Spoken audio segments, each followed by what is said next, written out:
बहुत बार तुमने ऐसे कदम उठाने की कोशिश करी थी कि जीवन भर जब तक तुम्हारी सांसें रहती वो तुम्हारे साथ चलते, और जब जब अपने ही इतिहास के पन्नों को पलटते तब तब तुम्हें शर्मिंदा होना पड़ता।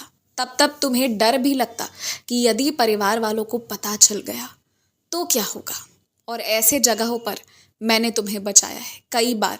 कभी मैंने तुम्हें रोक दिया है, कभी परिस्थिति तुम्हें रोक दी है, कभी ऐसे लोगों को तुम्हारे आसपास मैंने भेजा है जिनके सिर्फ मौजूद होने के कारण तुम चाह कर भी वो काम नहीं कर पाए। मैंने ना बहुत हद तक तुम्हारा साथ दिया है, तुम्हारी रक्षा की है।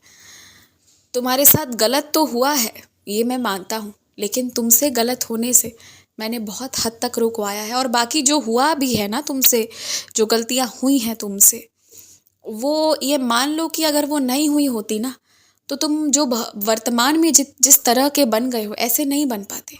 जो तुम अब बिल्कुल सही हो गए हो ये नहीं हो पाता। और इससे बड़ी बात यह है कि अगर वो गलतियां नहीं हुई होती ना तो शायद तुम्हारे पास जीने का कोई कारण नहीं होता। तुम कोई गलत ही कदम उठा लिए होते और अपने आप को समाप्त कर दिए होते। ये भी संभव था। तुम्हारे मन को भटकाने के लिए तुम्हें ऐसी दिशा दिखानी पड़ी जिससे कि तुम्हारा मन ना जिंदगी को ख़त्म करने के विचार से अलग हटे। और फिर उस जगह पर भी ले जाकर बस वहीं तक ले गया मैं जहाँ से तुम्हारे भूतकाल को कभी भी तुम्हें सताने का मौका ना मिले। मुझे पता है कि परिस्थितियाँ बहुत विपरीत देखी हैं तुमने, लेकिन मैं ये सब इसलिए बता रहा हूँ कि अब कभी भी भविष्य में ऐसी स्थिति अपने साथ मत करना, वरना तुमसे ज़्यादा असमंजस में मैं पड़ जाता हूँ कि क्या करूँ और कैसे करूँ। मुझसे जो तुम ये कहते हो ना कि बाबा कभी कष्ट मत देना, देखो दुख और सुख ये दोनों जीवन में आता और जाता रहेगा। कभी कष्ट ना हो तो ये तुम ही ऐसा कर लो कि कभी उदास ही मत होना, कभी रोना ही मत। तो ये चीज़ तुम खुद भी नहीं कर सकते।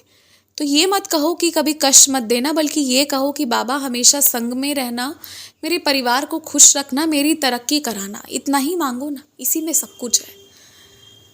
इस चिंता में, इस डर में रहना कि कहीं कोई कष्ट आ जाए, उसमें वर्तमान को तो खराब नहीं करना है ना तुमने। बस यही बात है, इतनी सी बात को समझ लो। तुम्हारे मन में तो जो दिख जाए सामने उसकी जितनी बन पड़े उतनी सेवा करने की इच्छा रहती है, लेकिन मैं सिर्फ उतनी ही होने दूंगा जितनी ज़रूरी है, जितनी आवश्यक है और जितनी सुरक्षित भी है। तुम बस ये जान लो। हाँ, जब नए चेहरे तुम्हारे आसपास दिखेंगे तो लोगों के मन में सवाल होगी कि उन नए चेहरों के साथ तुम्हारा क्या रिश्ता है। और मुझे लगता है कि ये दुनिया वालों की ये रीत है कि तुम खुश रहो या दुखित रहो, दोनों हाल में उंगली तुम्ही पर उठेगी। तुम किसी के संग रहो या किसी को छोड़ दो, दोनों हाल में सवाल किए ही जाएंगे। लेकिन तुम्हें बस देख लेना है कि कितना जवाब देना है। जो है सो है और जितना है उतना बोल दो, उसमें कोई दिक्कत नहीं है। और हमेशा खुश रहो, हमेशा मुस्कुराते रहो। जिस व्यक्ति के जीवन में आने की चाह है तुम्हें, वो व्यक्ति आ चुका है, इसी साल आया है। ध्यान से देखो कौन है वो।